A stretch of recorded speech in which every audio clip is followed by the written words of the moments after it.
Hello everyone, we're going to be going over section 10.7, which is on plane curves and parametric equations. So we have four objectives. One, we want to graph parametric equations.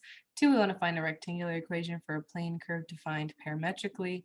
Three, use time as a parameter in parametric equations. And four, find parametric equations for plane curves defined by rectangular equations. So all right, let's jump right in here with a little bit of an intro before we get to our first objective. We just want to review that equations of the form y is equal to f of x have graphs that are intersected no more than once by any vertical line. If you remember that you had to do the vertical line test to see if something was a function, that is how we would define y is equal to f of x in this case.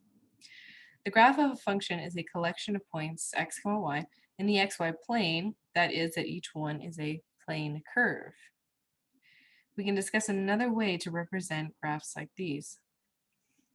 So with our definition of parametric equations and plane curves, we have that we can suppose x is equal to x of t, where x is a function of t, y is equal to y of t, where y is a function of t.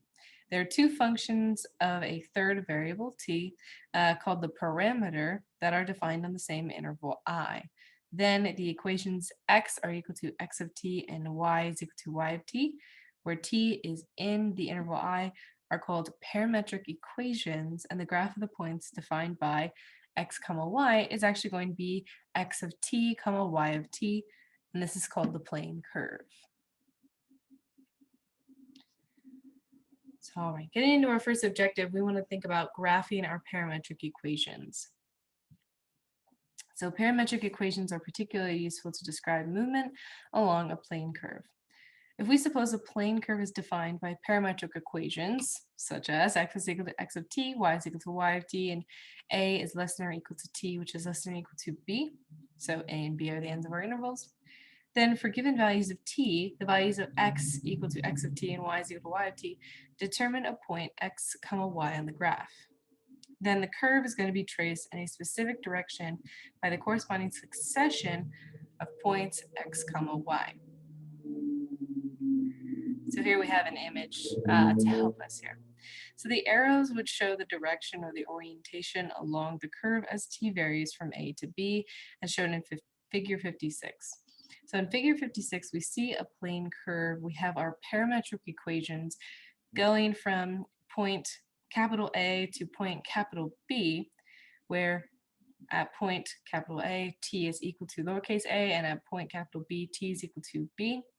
And then we have our point P, which is our point at any given time with the corresponding coordinates x and y. So let's go ahead and do an example. For example 1, we want to graph the plane curve defined by the parametric equations x of t is equal to 3t squared, y of t is equal to 2t, where t is now going to be in between -2 and +2. So the first thing we want to do is that we want to determine for each number,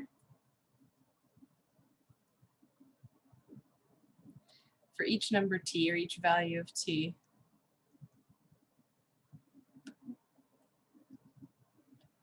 between -2 and 2,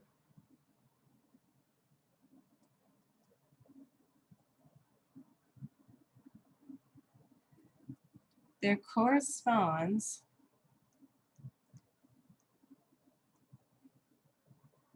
numbers x and y, not a number.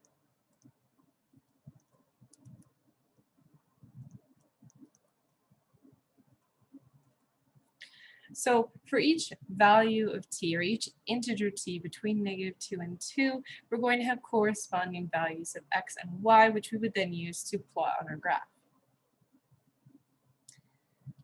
So what we want to do next is we want to set up a table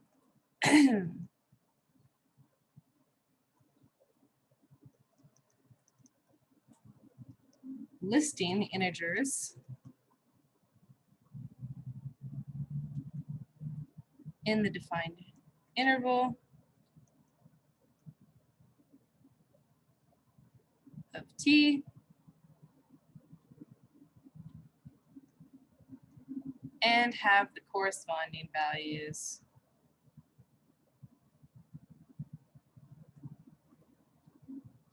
of x and y.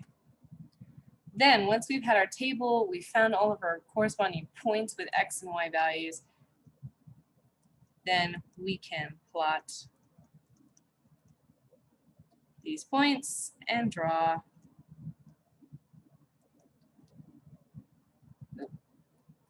our plane curve.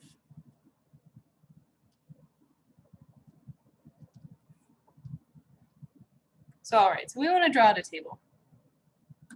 The things we want to be in this table is that we want different values of t. We want our values of x of t, which in this case we know that x of t is equal to 3t squared. Then we want values of y of t, where y of t is equal to 2t. And then we want the corresponding point x comma y. So we can draw out a table here. We have values of t at -2. We're going to go for each integer since it is a smaller interval. If you have a larger interval, you can divide up your interval however way you would like. But since we have a small interval, we'll do every integer. So we'll do -2, -1, 0, 1, and 2. Wrong shape. There we go. Ooh. Oops. All right, I finished up that table, so we wouldn't have to wait around for me to do that. So now what we can do is that for every value of t, we want to find that corresponding value of x of t and y of t. So if t was equal to -2, and we want to find the value of x of t, this means that we are taking 3 times -2 squared, which -2 squared is 4, times 3 is going to end up being 12. Then for y of t, this is going to be 2 times t, so this will be 2 times -2, which gives us the value of -4. This means that our points on our graph, x, y, so our starting point, is going to have to be at 12, -4. So that's our first value. And now we can do the same thing for each one of our points here. So when t is equal to -1, we get 3 times -1 squared. -1 squared is just 1, so we get the value of 3. Then for y of t, we get 2 times -1, which is just going to be -2. So that point's going to end up being 3, -2. For 0, 3 times 0 squared is just going to be 0. 2 times 0 is just 0. So our corresponding point is at 0, 0, or the origin. So we have a point at the origin. Now we'll continue with our rest of our points. Now we have +1, so 3 times +1 squared is also going to be 3. 2 times 1 is just going to be 2, so this point will be at 3, +2. Then at our value of 2, we're going to have 3 times 2 squared, which is also going to be 12, and then 2 times 2, which is +4. So now we have 12, +4. So these are the points that we're going to draw in order of the points that we have defined. So let's go ahead and plot those points. Our first point here is going to be at 12 at -4. So we see on our graph here, we've gone by 2s, so we can actually fit this graph. But at 12, -4, this means we start right about here. Then for 3, -2, it's going to be about right here. Then we have our point at 0, 0. Then we have our next point at 3, +2. And then our last point at 12, +4. So we can connect these points now. And we see we get this shape here. What we see in this case, our values of t are going in this direction.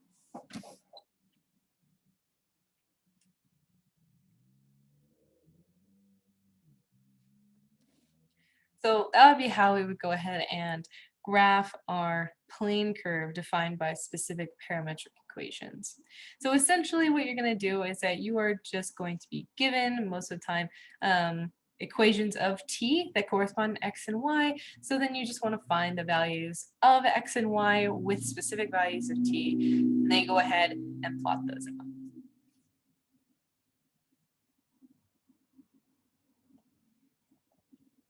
Now for objective 2, we want to find a rectangular equation for a plane curve that is defined parametrically. So from example 1, we can find the corresponding rectangular equation by solving for t of one of the parametric equations and then replacing that new equation in for the other equation. So essentially you would solve for t in either x or y. Once you've solved for t, you would then replace t in your other x or y equation with that new equation that you have. So for example, if we had the same problem from example 1, we had x of t is equal to 3t squared, where y of t is equal to 2t for t defined between -2 and 2. If we had y is equal to 2t, we can solve that equation for t to end up getting t is equal to y over 2. Then we replace t in our x equation, so x is now equal to 3 times y over 2 instead of t squared. And now we see that x is going to be equal to 3 times y squared over 4. So now we have x in terms of y and not t. Then we have that the equation x is equal to 3y squared over 4 is the equation of a parabola with its vertex at 0, 0, and its axis of symmetry along the x-axis, which is essentially what we had. We would refer to this equation as the rectangular equation of the curve distinguished from its parametric equations. So your rectangular equation, that's going to be your y is equal to mx plus b, things along those lines. Those are your rectangular equations. We can notice that our graph from example 1 was only part of the parabola. So sometimes it's more helpful to identify the rectangular equation than to make a table of points. So if we look at example 1 again, just really quick, we made a table of points within our specific interval. We followed along with connecting the points together, and what we got was a part of this parabola. We know essentially that a parabola would end up going infinitely in each of these directions, but since we plotted our parametric equations specifically with points, we could only include a very small part of this parabola. But if we focus on finding and identifying rectangular equations rather than just plotting points, then we can see kind of more along the lines of the whole image versus a piece of it by plotting points. So let's go ahead and do an example to demonstrate this. So for example 2, we're going to find the rectangular equation of the plane curve whose parametric equations are x of t is equal to a times cosine of t, y of t is equal to a sine of t, where t is between negative infinity and infinity. Then a is greater than 0, which is a constant. So a is just a positive constant value. Then we want to graph the plane curve and indicate its orientation. So we were given equations here for x of t and y of t, but they're a bit more on the abstract side. We don't have actual values. We're just given values along the lines of having a and then also in terms of t.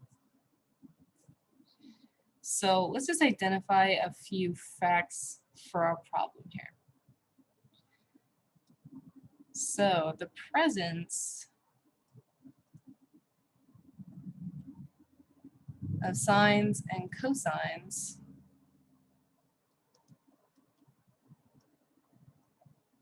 in the parametric equations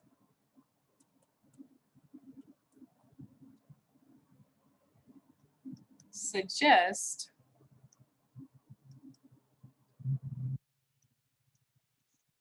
using the Pythagorean theorem.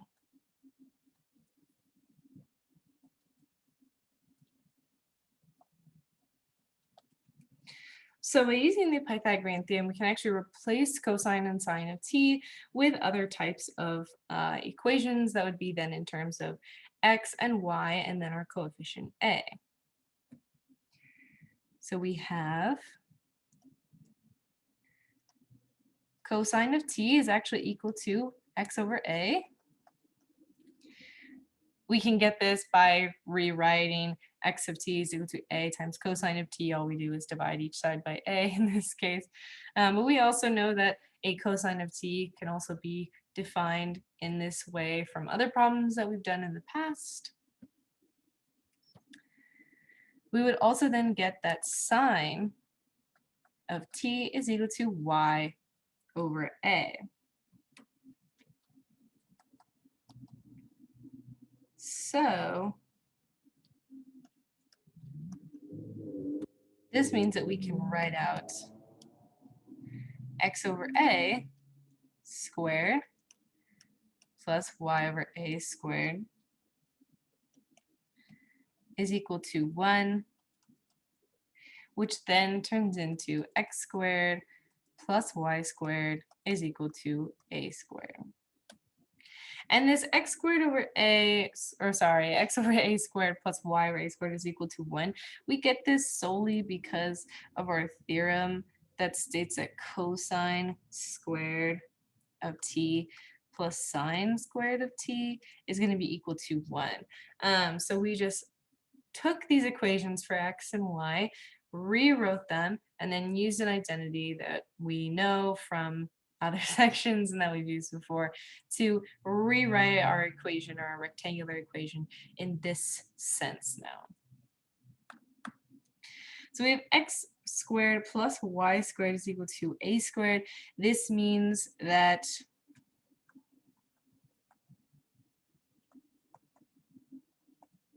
the plane curve is a circle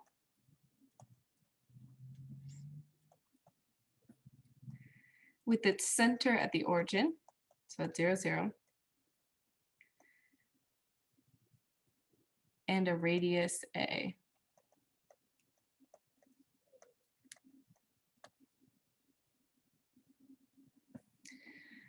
Then we can say that as t increases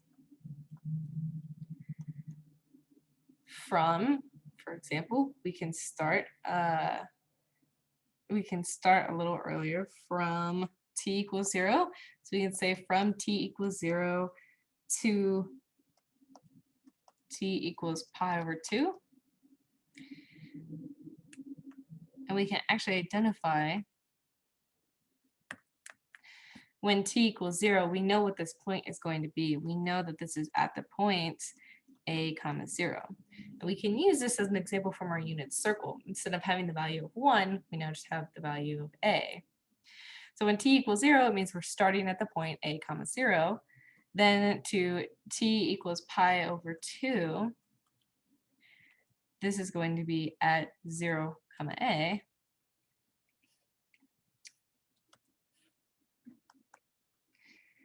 To t equaling pi, which is at negative a comma 0.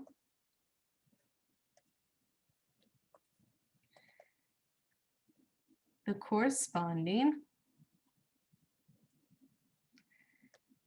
points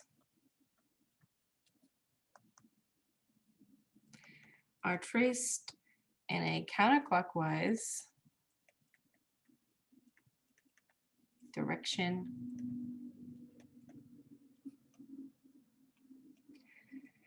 around the circle.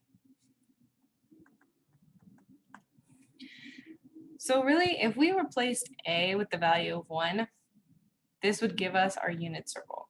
This is just telling us that when we want to graph a circle, essentially what happens with your parametric equations is that you start from t equals 0, and you're going to go around this equation until you get to 2 pi. And then that would be your one full revolution in that case. So let's go ahead and trace that out. So we have a graph here. Nothing's really labeled, so we can label things ourselves. Let's say that this point is going to be our A0. Then this point here is our 0A. This point will be negative A0. And this point will be 0, negative A. So we start when t is equal to 0 in this case.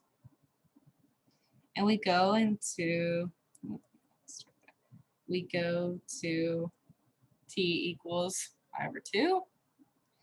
And we're going in this direction. We're going in the counterclockwise direction. Then we go from t equals pi over 2 to t is equal to pi, going in this direction, of course. Then t equals pi to t is equal to 3 pi over 2, still going in this direction, until we finally get back to 3 pi over 2 to 2 pi.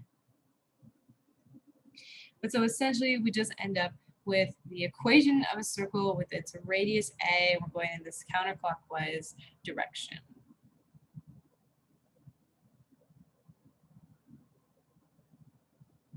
So this is an example of a problem that would be easier in identifying the rectangular equation rather than plotting points. In this case, you can't really plot points unless you replaced each and every value with a very specific value. It would give you points, but it would take a very long time to end up getting that this is going to look like a circle. So in a case like this, it is much easier to recognize the rectangular equation than it is to just plot points. Not saying that plotting points is not an extremely valid way of graphing parametric equations. It can be extremely useful if something like this is still a bit on the confusing side.